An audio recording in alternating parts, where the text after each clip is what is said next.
Shalom Bapak Ibu Saudara. Oke, kita mau sama-sama belajar. Ya, kita tangkap sesuatu dari pesan Tuhan ini. Pesannya adalah jadilah jembatan penghubung, bukan tembok penghalang. Ya, rasanya beberapa tahun yang lalu kita pernah dapat pesan yang sama ya. Jadilah jembatan penghubung, bukan tembok penghalang. Wah, apa nih maksudnya nih? Ya. Saya mau ajak kita baca ayat yang mendasari pesan Tuhan buat kita. Kisah Rasul 17 ayat 22, 23, 24. Oke, kita baca bergantian ya. Saya 22 dulu ya. Paulus pergi berdiri di atas Areopagus dan berkata, "Hai orang-orang Athena, aku lihat bahwa dalam segala hal kamu sangat beribadah kepada dewa-dewa.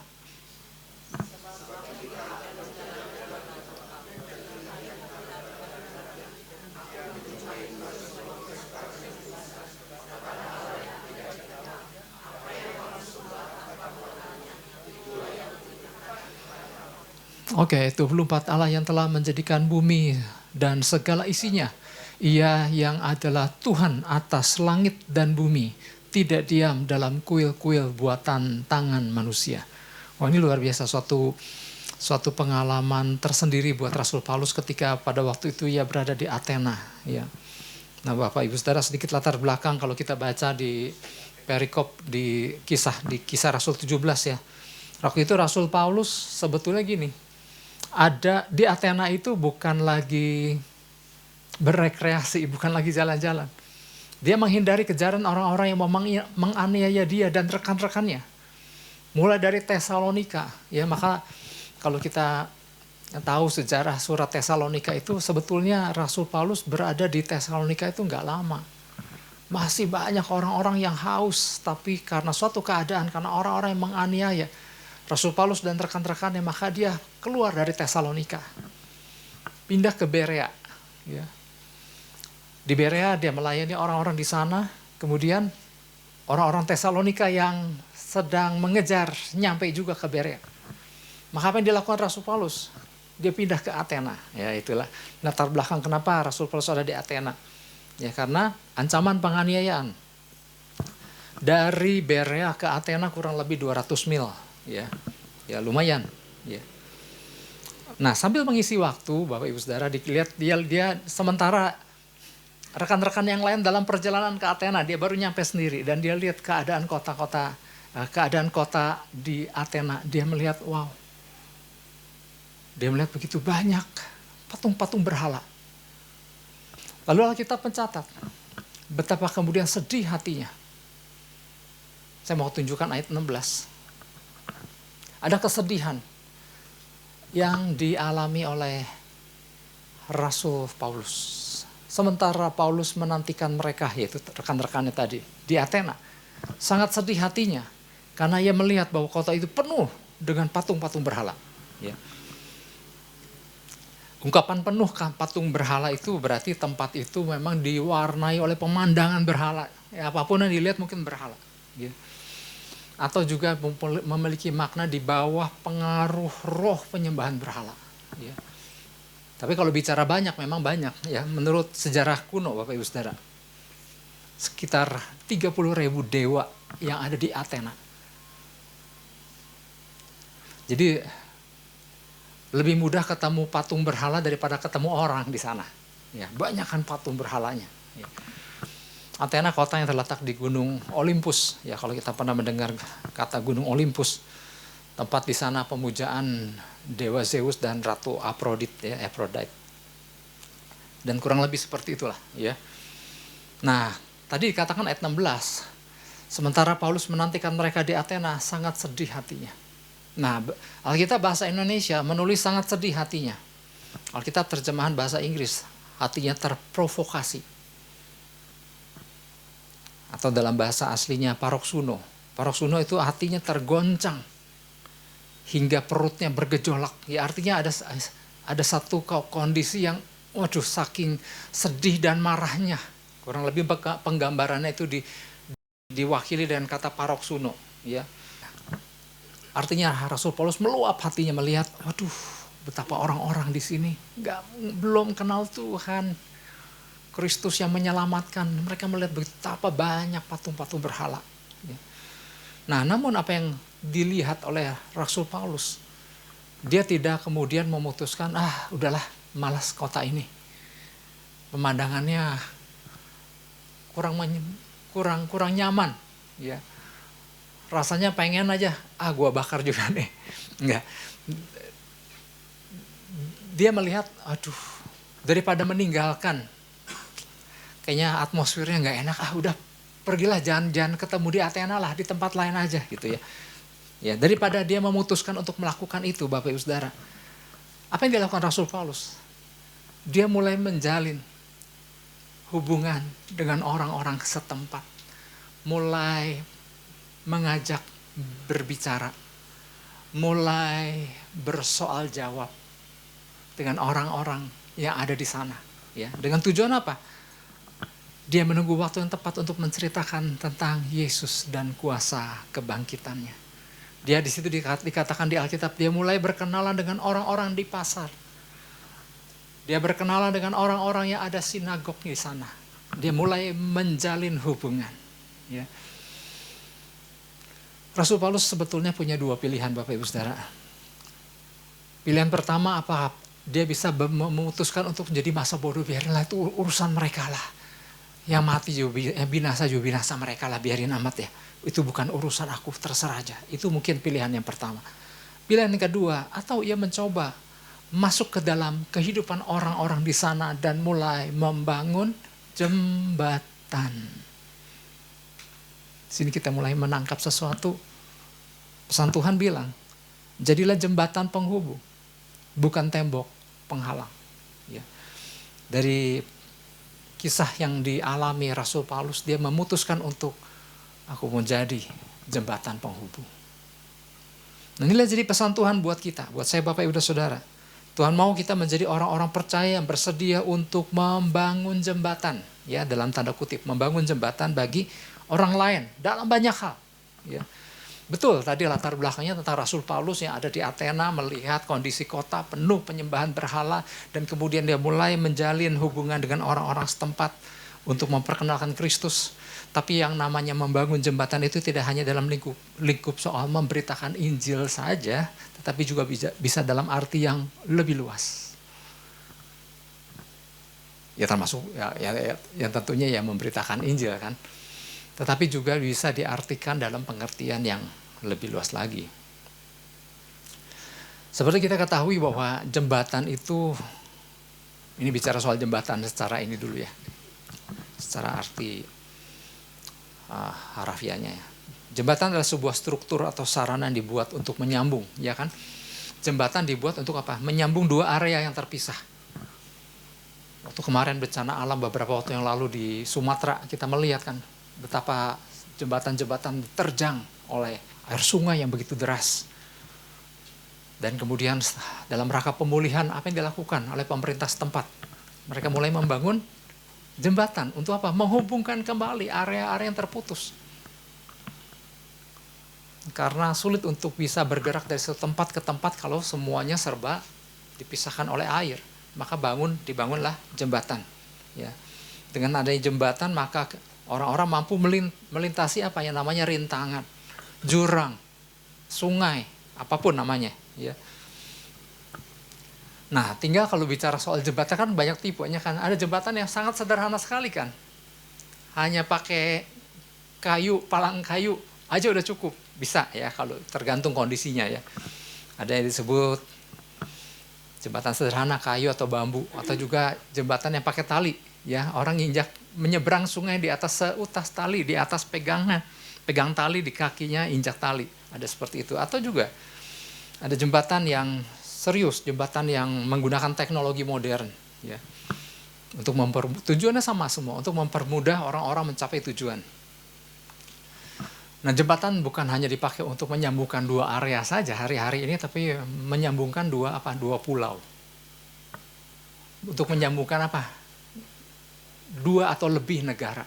Ya.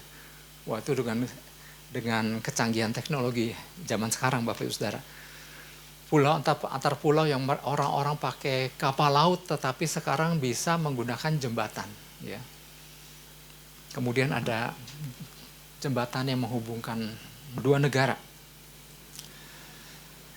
Salah satunya ada jembatan penghubung antara Amerika dengan Kanada. Ada menggunakan jembatan, ya.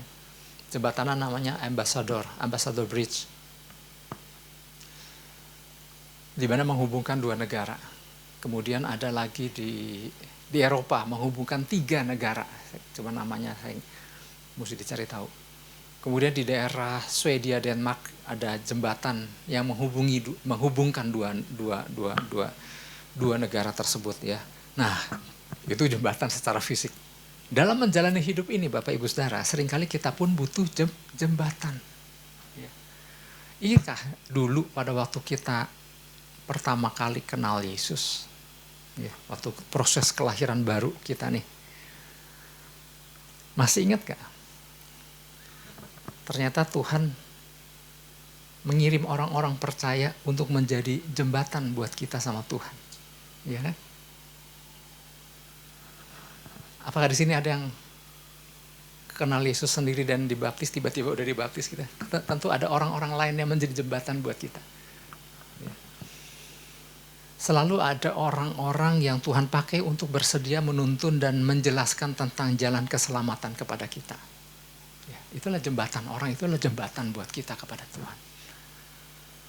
Mungkin pada waktu dulu mau buka Alkitab, cari ayat, cari pasal berapa, surat mana aja kesulitan, kemudian ada orang yang ngasih tahu nih, oh mau cari ini, dicariin, dikasih tahu cara nyarinya, pasal sekian, ayat sekian, ya, nggak tahu mesti beribadah kemana dan gimana caranya datang ke gereja. Ada orang-orang yang memang kalau nggak pernah ke gereja kan sangat nggak nyaman sekali kan datang ke sebuah tempat yang baru, kemudian ada orang yang menuntun, yang mengarahkan.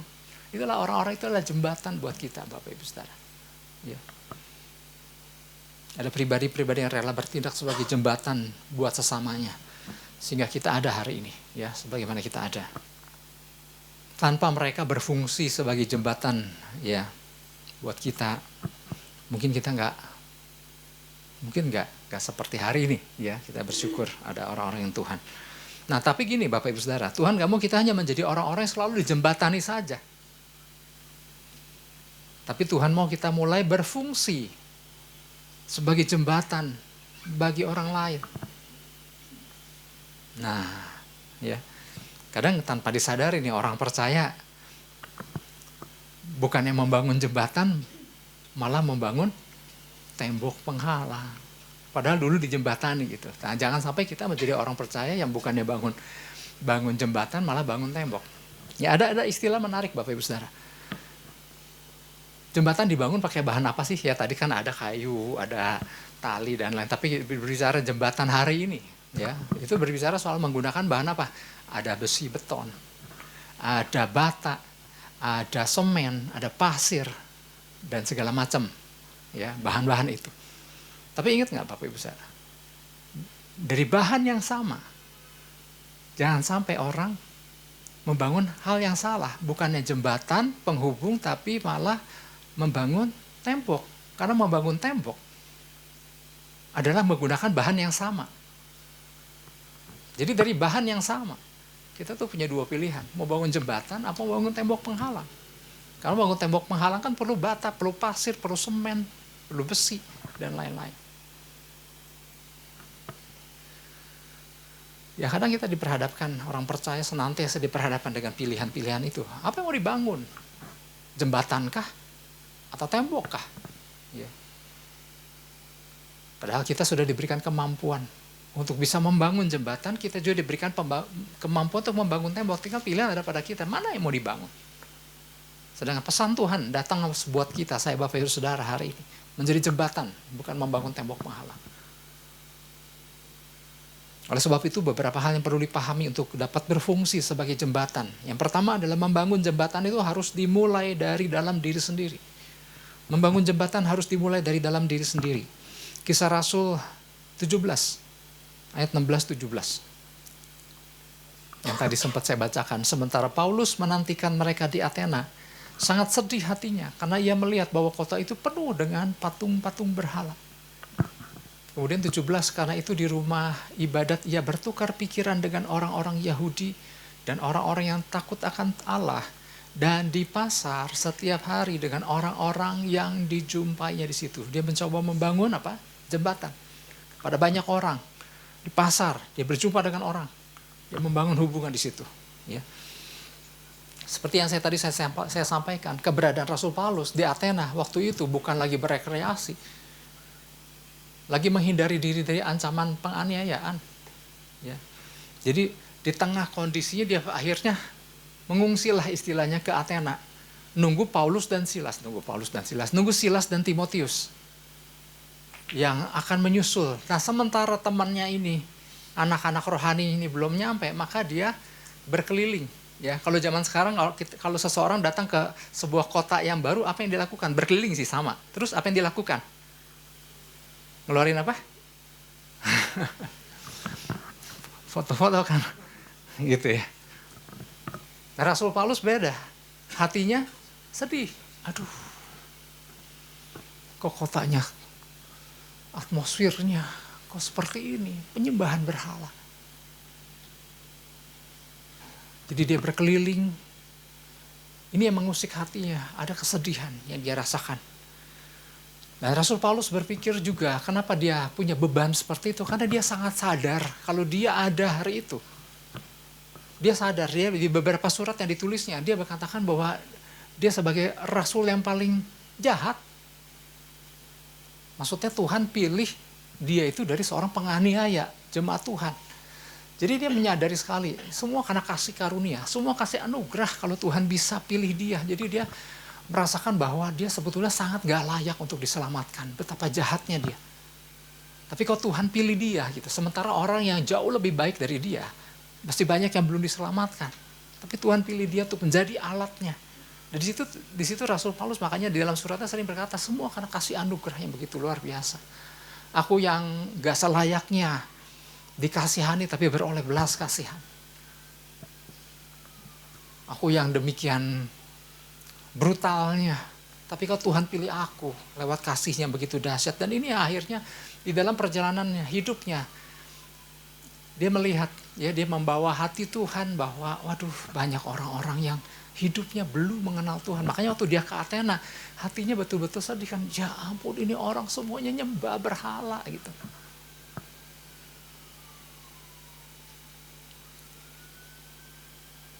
Apabila kemarin waktu minggu lalu kita memperingati Jumat Agung, merayakan Paskah, ya, pelajaran penting apa sih yang kita tangkap di setiap datangnya Jumat Agung dan Paskah?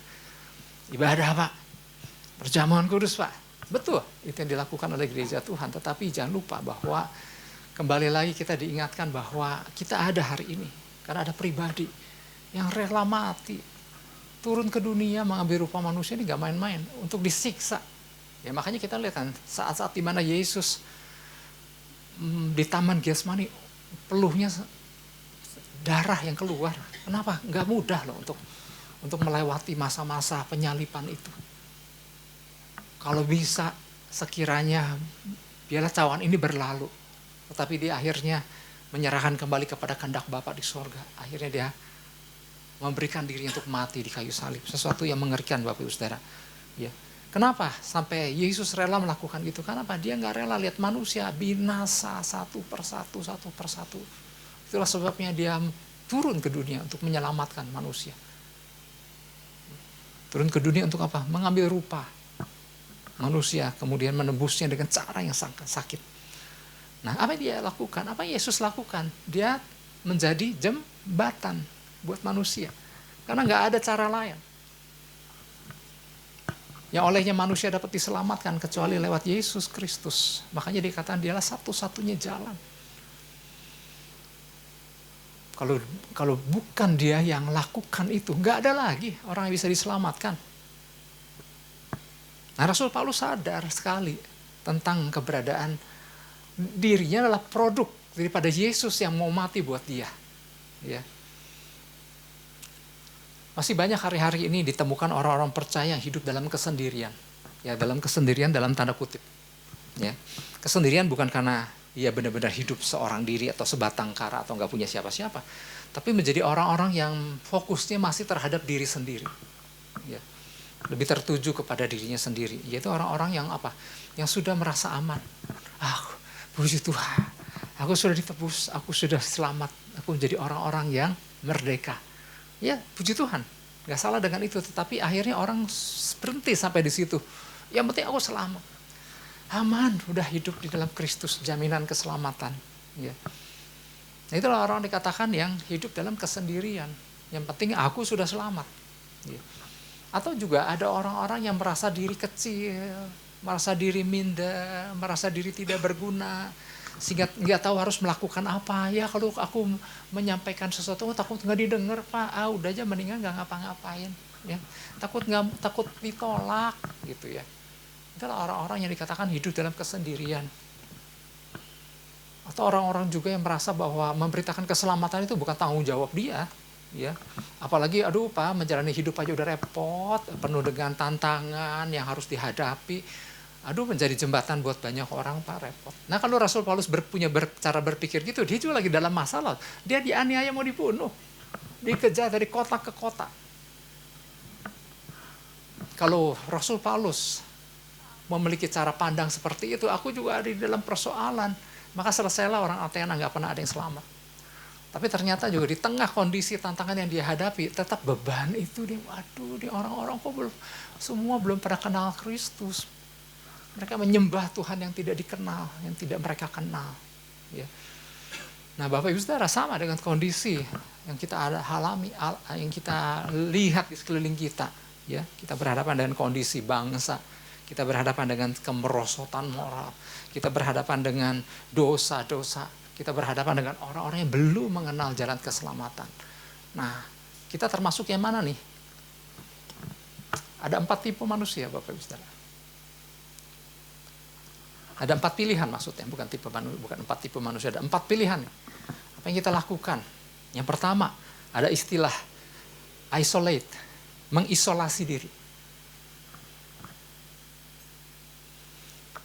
Ya, sejarah gereja mencatat karena jahatnya dunia, sehingga ada orang-orang percaya yang memutuskan untuk mengisolasi diri, ya, mengasingkan diri dan masuk ke dalam biara.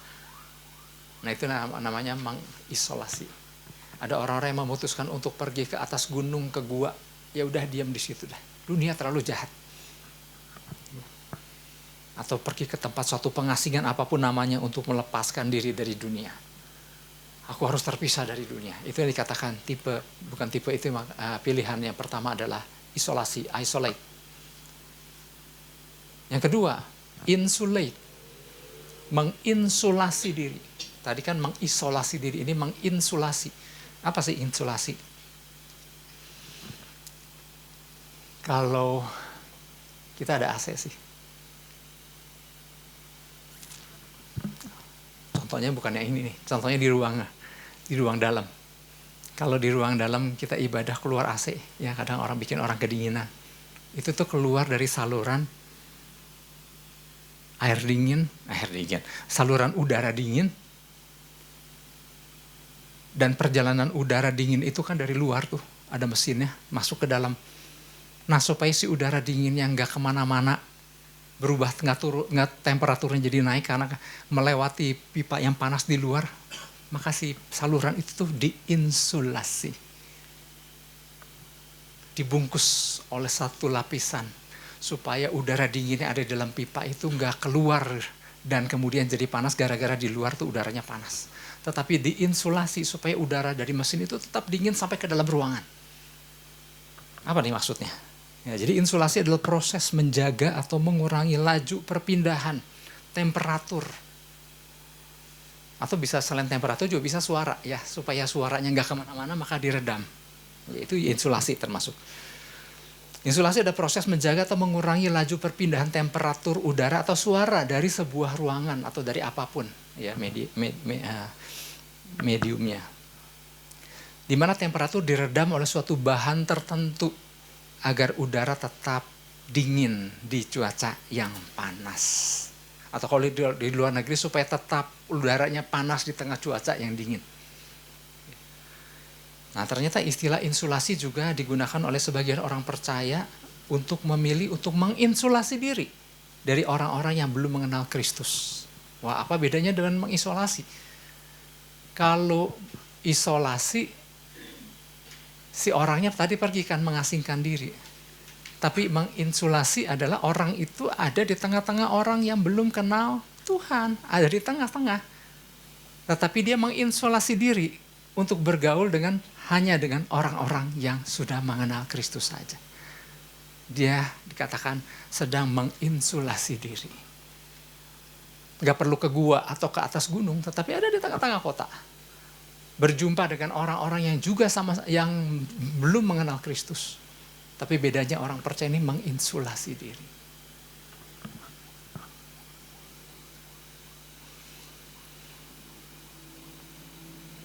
Jadi orang-orang percaya yang lebih menghabiskan waktu-waktunya bersama dengan mereka sesama orang-orang percaya.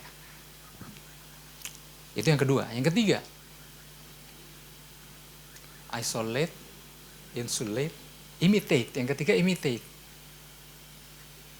Imitate artinya meniru atau melakukan hal yang sama. Ya. Nah, ini yang terus disuarakan oleh Rasul Paulus kan di dalam salah satu suratnya kan, agar orang percaya jangan sampai menjadi serupa dengan dunia. Ya. Nah, disinilah seringkali gak sedikit orang percaya berakhir. Ya. Alih-alih melawan sifat dunia, ada orang percaya demi untuk diterima oleh dunia. Maka akhirnya menyerahkan diri dan menyesuaikan diri dengan apa yang disukai oleh dunia. Nah, ini mengerikan. Dan jangan sampai ada gereja yang mencoba menyesuaikan diri dengan dunia agar supaya diterima oleh dunia. Jangan sampai akhirnya cara berpikirnya dunia, cara pandangnya dunia, cara pencapaian dalam hidupnya cara dunia. Ya. Cara kriteria mencapai keberhasilannya sama dengan apa yang dunia anut. Nah, jangan sampai kita orang percaya yang akhirnya mengimitate dunia. Tapi yang keempat, nah ini. Yang keempat namanya infiltrate, menyusup atau menginfiltrasi. Ya kalau menyusup kan seolah itu kayak negatif ya, menyusup, menginfiltrasi ya lebih keren dikit. Infiltrate artinya menginfiltrasi. Ya. Nah ini mengacu kepada apa yang Yesus ajarkan. Ya. Sebagai terang, ya kita harus menyingkapkan kegelapan dan mengarahkan orang kepada terang dunia, di mana kita si orang percaya ada di tengah-tengah dunia. Cuman bedanya si orang percaya ini ada di tengah-tengah dunia tetapi menampilkan terang. Atau menjadi garam, menggarami. Ada di tengah-tengah dunia yang tawar, tetapi kemudian menggarami oleh keberadaan si orang percaya yang ada di tengah-tengah dunia. Ini namanya menginfiltrate. Ada tercebur di tengah-tengah, tetapi bedanya tetap menyampaikan jati diri seperti yang Tuhan mau, ya, untuk menerangi, untuk menggarami. Jadi ada istilah gini, cara berpikir yang benar ketika menghadapi berbagai kondisi yang terjadi, kita harus berhenti berpikir mereka adalah musuh, kita harus lawan mereka, enggak. Tapi harus cara pandang. Kita ada untuk mereka. Katakan amin. Sama-sama ya belajar. Kita ada untuk mereka. Artinya kita siap untuk menjadi jembatan buat mereka yang belum kenal Kristus. Jadi kalau kita ingin menjangkau orang-orang yang belum percaya Kristus, belum pernah mengenal berita Injil, kita harus bangun jembatan. Kita harus ada buat mereka. Ya. Seperti Rasul Paulus kan, ketika dia melihat, wow. Kalau Bapak Ibu sadar nanti baca ya, satu perikop itu, cara Rasul Paulus. Itu sebetulnya cantik dia mainnya. Kau para penyembah berhala neraka bagianmu, enggak. Dibilang, aku melihat kalian menyembah Allah yang aku melihat tulisan yang tertulis di dekat berhala-berhala kalian kepada Allah yang tidak ku kenal. Kau gak kenal dengan Allah yang kau sembah. aku akan memperkenalkan Allah yang ku kenal. Wah, ini keren banget. Artinya yang pertama, membangun jembatan harus dimulai dari dalam diri sendiri. Dan pendekatan itulah yang digunakan oleh Rasul Paulus kepada orang-orang di Athena. Mereka nggak jadi marah, tapi mereka, oh iya kami memang belum kenal Allah kami. Kata Rasul Paulus, aku sih kenal, Allahku punya nama. Namanya Yesus Kristus. Kamu mau dengar berita tentang pribadi tersebut? Ya dong, kami mau dengar. Nah seperti itu yang tertulis Bapak Ibu Saudara. Itu yang pertama, membangun jembatan harus dimulai dari dalam diri sendiri. Yang kedua, membangun jembatan adalah melakukan apa yang Yesus lakukan sampai hari ini. Membangun jembatan adalah melakukan apa yang Yesus lakukan sampai hari ini. Kisah Para Rasul 17, ayat 24-25.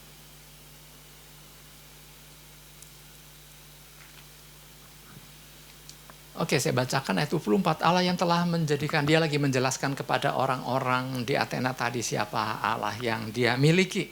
Ya. Allah yang telah menjadikan bumi dan segala isinya. Ia yang adalah Tuhan atas langit dan bumi, tidak diam dalam kuil-kuil buatan tangan manusia. Ayat 25, dan juga tidak dilayani oleh tangan manusia, seolah-olah ia kekurangan apa-apa, karena dialah yang memberikan hidup dan nafas dan segala sesuatu kepada semua orang. Ya, bisa diteruskan baca sendiri, tetapi semua mengacu kepada pribadi Yesus Kristus. Jadi disitulah Rasul Paulus sedang menjelaskan siapa Tuhannya. Ya, kalau kita lihat ayat 18, dia memperkenalkan pribadi. Ya, di situ dikatakan di kalimat terakhir, sebab ia memberitakan Injil tentang Yesus dan tentang kebangkitannya. Jadi di ayat 18 dia lagi menjelaskan tentang siapa Tuhan yang ia kenal. Kalau aku kenal sama Tuhanku, kata Rasul Paulus. Kamu nggak kenal kan? Kamu tulis sendiri kan? Kamu punya tempat penyembahan kepada Allah yang tidak kamu kenal. Nih aku kenalin. Wah, keren ya. Dia menjelaskan kepada pribadi yang ia kenal, kepada yaitu Yesus, kepada orang-orang Athena, ya, bahwa Tuhanku nggak diam di dalam kuil buatan tangan manusia yang mana yang disembahnya adalah buatan tangan si manusia, kemudian si manusia yang membuatnya menyembahnya gitu. Ya.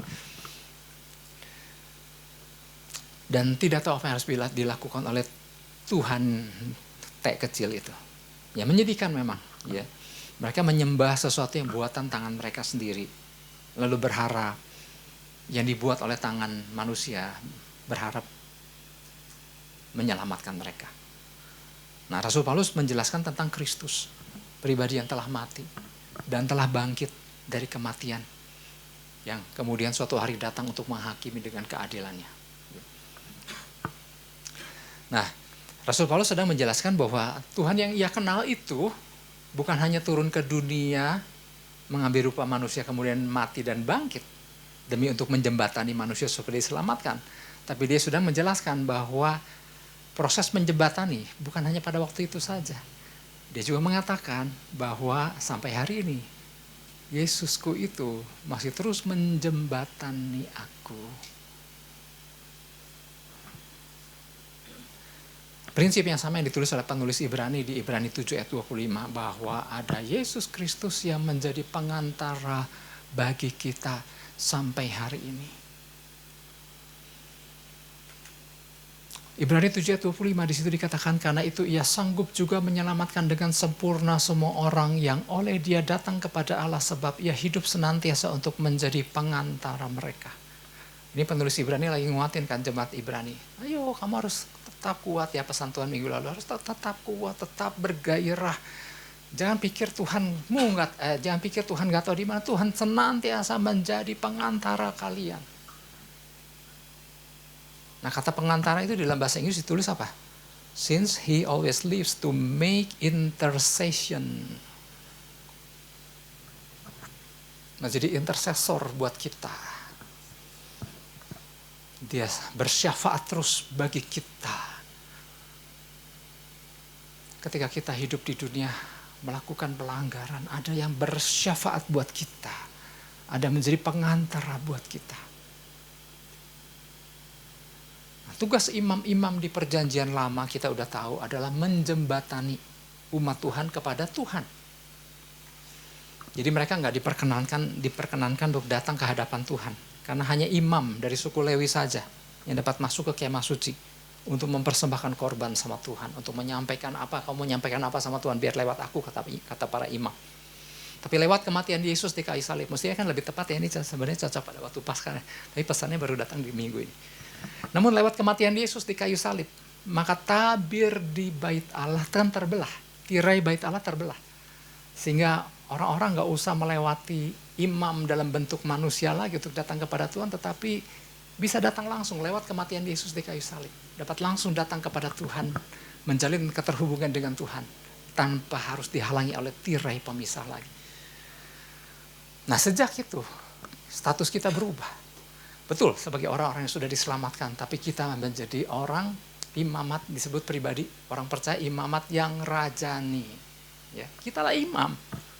Dulu harus lewat imam manusia, orang Lewi, untuk melayani orang-orang rakyat pada umumnya. Nah saat ini, sejak kematian Yesus di kayu salib, si orang-orang ini nih, yaitu kita, saya Bapak Ibu Saudara, dan banyak orang lain yang mengenal, yang menerima Yesus, kita menjadi orang yang bisa berhubungan langsung. Nah kita tuh imamat yang rajani. Kita adalah jembatan yang menghubungi orang-orang yang mau datang sama Tuhan. Kita yang menjadi pengantara sejak saat itu. Kenapa kita harus menjadi pengantara? Sama seperti Yesus yang adalah pengantara buat kita sampai hari ini. Dia bersyafaat buat kita. Oleh sebab itu bagian kita juga, kita bersyafaat untuk banyak perkara. Ya, menjabatani kepada Tuhan dalam melalui apa? Ya kalau ada orang yang belum kenal, orang berdosa yang tidak tahu harus bagaimana, maka kita lah yang menjembatani. Tapi juga ditambah ketika kita melihat kondisi bangsa, kondisi negara, ya, kota, atau pemimpin-pemimpin bangsa. Seperti yang Tuhan tulis juga kan, yang kita katakan Tuhan mau kita bersyafaat untuk setiap kondisi yang terjadi di kota, di bangsa, di tempat di mana kita berada. Bersyafaat. Kita yang menjadi jembatan orang-orang ini semua yang belum kenal kondisi yang terjadi. Untuk apa? Dijembatani untuk kita bawa bersyafaat kepada Tuhan. Dan ini adalah sesuatu yang Tuhan kehendaki. Bukan untuk kepentingan siapa-siapa. Tapi itu untuk kepentingan kerajaan surga. Bukan untuk kepentingan gereja. Bukan untuk kepentingan saya juga. Makanya kalau kita sering dengar ada satu ayat Yeskiel 22 ayat 30. Ini sebagai penutup. Kemudian kita udahan.